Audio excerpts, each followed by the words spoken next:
The question of Islam in Europe and its spread has become a pressing topic for European society over the past decade. Attitudes toward it vary. Some advocate for multiculturalism and see benefits in it, while others perceive a threat to the existence of European civilization and fear the ultimate Islamization of Europe. In this piece, we will discuss what is happening with Islam in Europe, why its influence is growing, and what the public reaction to this issue looks like. The question of migration, and with it the arrival of Islam in Europe, has become one of the most debated topics in all European elections in recent years. If 20 years ago, this topic was barely discussed and was rather niche, even though Muslims were already present in Europe in significant numbers. In recent years, the topic of migrants has become the leading issue in European politics, from both the left and right flanks. The left insists on the necessity of migration on economic grounds and sees advantages in multiculturalism, in the coexistence of different peoples and cultures, while the right insists that migration harms Europe and that Muslims from third world countries pose a threat to the local population, ranging from rising crime rates to the question of preserving national cultures and religions. In general, the issue of migration, and Muslim migration in particular, has become a foundational part of modern European politics, and no election or public debate goes without discussing it. The topic did not become relevant without reason. Over recent years, the number of Muslims in Europe has increased many times over. If 50 years ago, Muslims lived primarily in areas of their historical settlement, more on that shortly, today, Muslim minorities are visible in virtually all major European cities and capitals. According to estimates by the Pew Research Center, Muslims already make up around 6% of the European population, and the share is growing, while the popularity of Christianity is falling and more Europeans identify as either atheists or simply non-believers. More detailed statistics exist for individual European countries.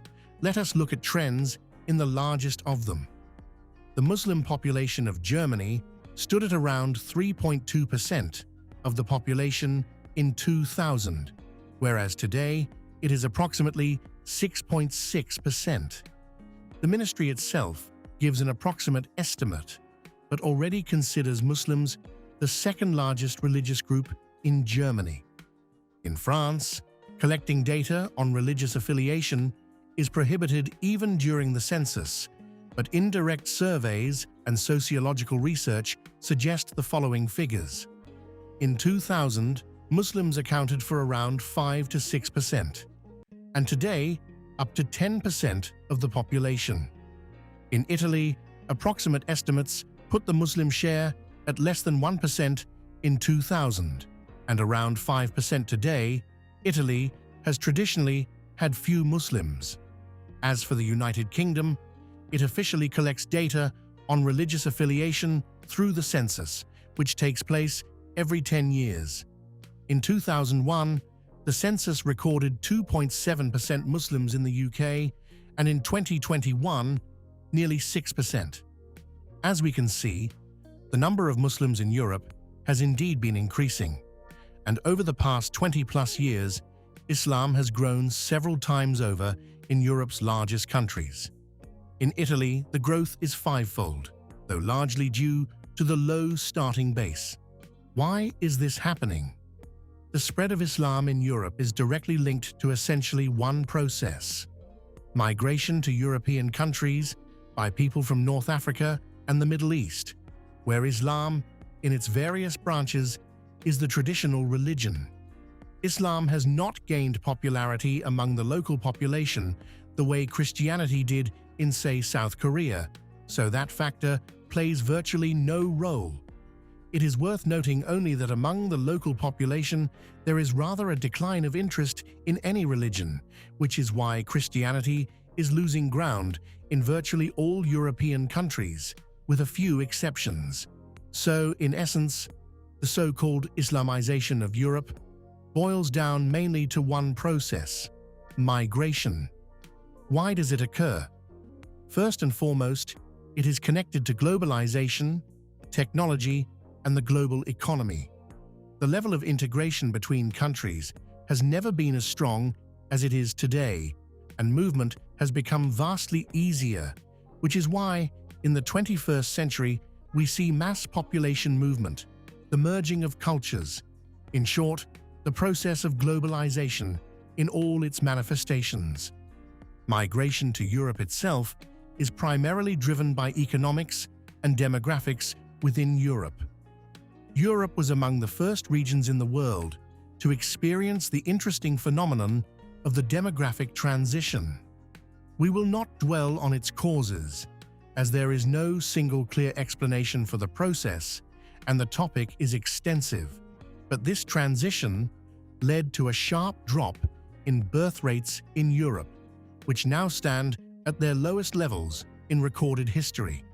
We can again turn to statistics for Europe's largest countries and find the following figures. Germany has a fertility index of 1.46, France 1.64, Italy 1.2, and the United Kingdom 1.54. These figures indicate that at this rate, the population will only decrease, and governments do not know how to reverse the trend. The demographic transition has an interesting paradox. The wealthier a country, the lower its birth rate tends to be. And how is demographics connected to economics? First, sustaining growth, scale, and dynamism requires a workforce, and since birth rates are low, there are fewer working hands available, and countries are already facing persistent labor shortages. National governments are therefore interested in attracting migrants to sustain the existing economic system. Second, a serious age imbalance is already observable in Europe. Talk of an aging Europe is not without reason. The average German is already 45 years old. The average French person, 42. The average Italian, 48. And the average Briton, 40. And this is with the current level of migration. This leads to the breakdown of existing pension systems, many of which are based on a solidarity model, meaning pensions are paid out of current tax revenues. As the working-age population shrinks and the number of elderly grows, more payouts are required while budget revenues decrease. This creates a pension crisis in which budgets are constantly insufficient to provide for current pensioners, whose numbers grow each year. Attracting migrants attempts to address this problem as well. Young migrants, by paying taxes in their country of residence, help sustain pension payments for aging Europeans. Third world countries face the opposite problem: a young population, high birth rates, but a low economic base, unemployment, and a lack of opportunity for self-fulfillment.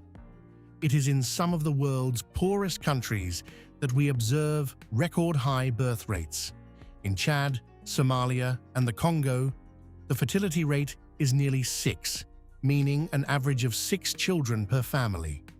In North Africa and the Middle East, a demographic transition also appears to have begun, meaning birth rates are declining, but they remain higher than in Europe. Syria has a rate of 2.7, Iraq 3.2, and Egypt 2.7. Ultimately, having a young population and a low economic base, many residents are motivated to move to Europe, thereby solving their own problems while at the same time helping Europe solve its own. Why is this approach regularly criticized? As the number of migrants and the prominence of Islam in Europe grows, so does criticism of these trends, typically from the right wing of the political spectrum.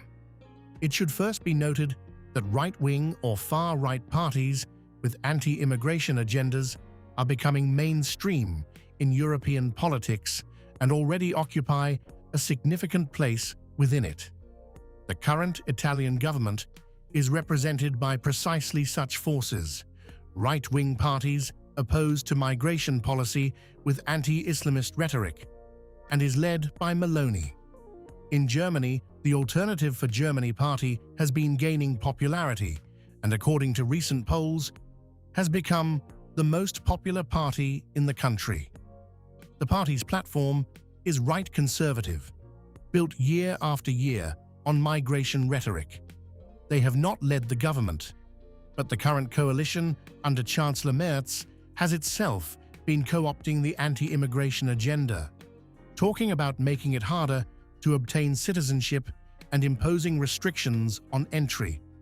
Marine Le Pen's National Rally Party in France has been posting record results, and the recent ban on her participation in elections due to corruption charges is described by many as politically motivated. In Britain, the Reform UK party under Farage is also breaking all records, though due to the specifics of the electoral system, it currently holds relatively few parliamentary seats. Recent marches in London against migration have illustrated the sharpness of the issue and the public's engagement with it. In a number of other European countries, a so-called right turn has taken place, with right conservatives coming to power and an anti-immigration agenda becoming dominant. This has affected notably even countries with low migration and small Muslim populations, including Finland, Sweden, Poland, Hungary, Austria, and several others.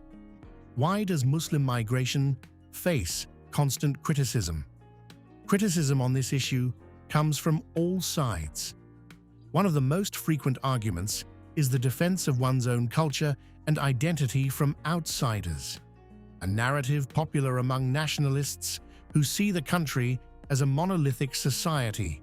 This approach is widespread in Poland, which admits virtually no migrants from Muslim countries, though in recent times it has received quite a few migrants from Ukraine, which is causing its own tensions. But that is a separate story.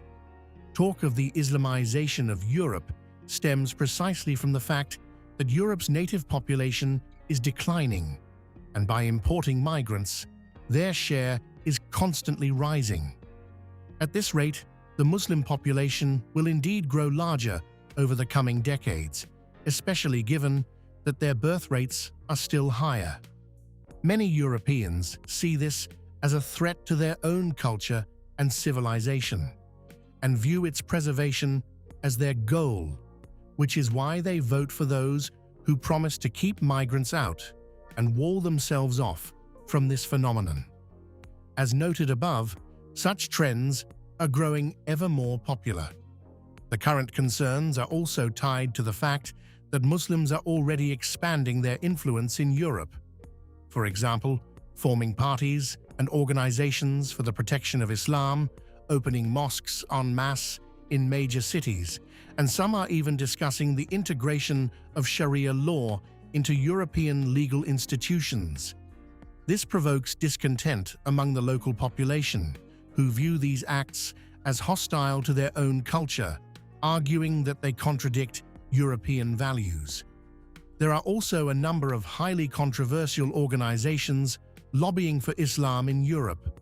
For example, the Federation of Islamic Organizations in Europe, which receives funding from Gulf states and invested in spreading Islam across Europe.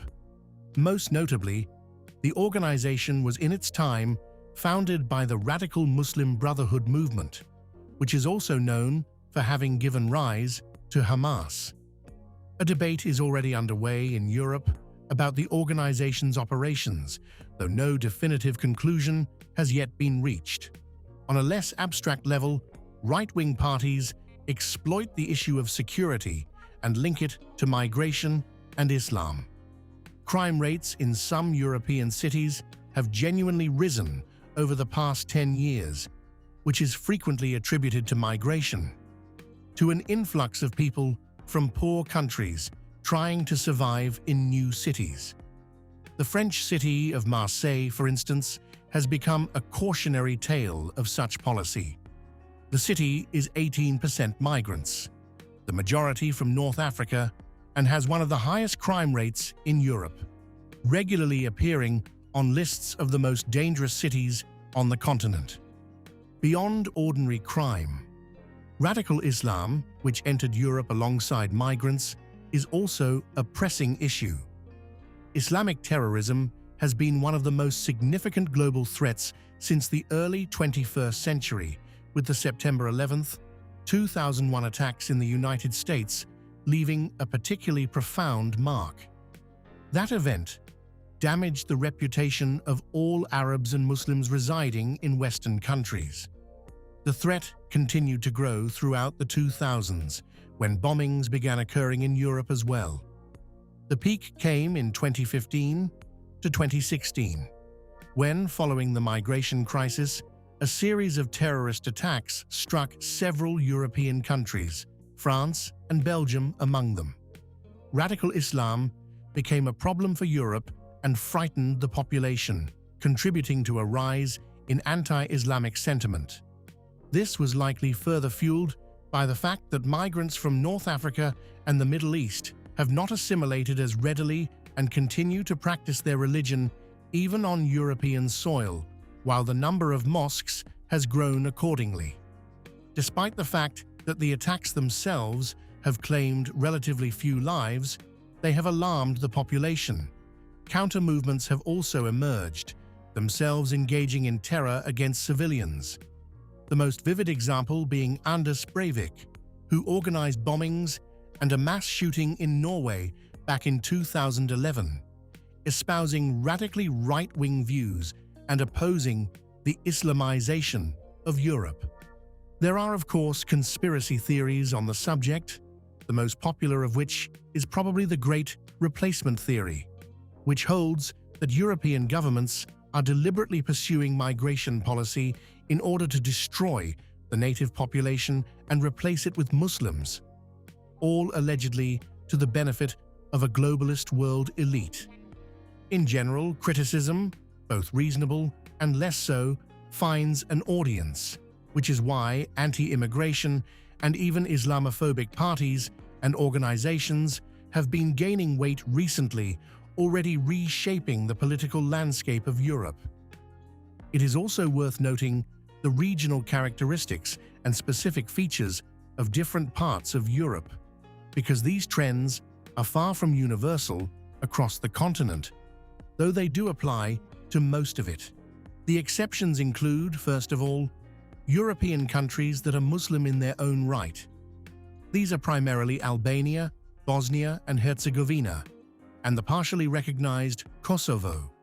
In Albania and Kosovo, the local population practices Islam, making it a local, homegrown story.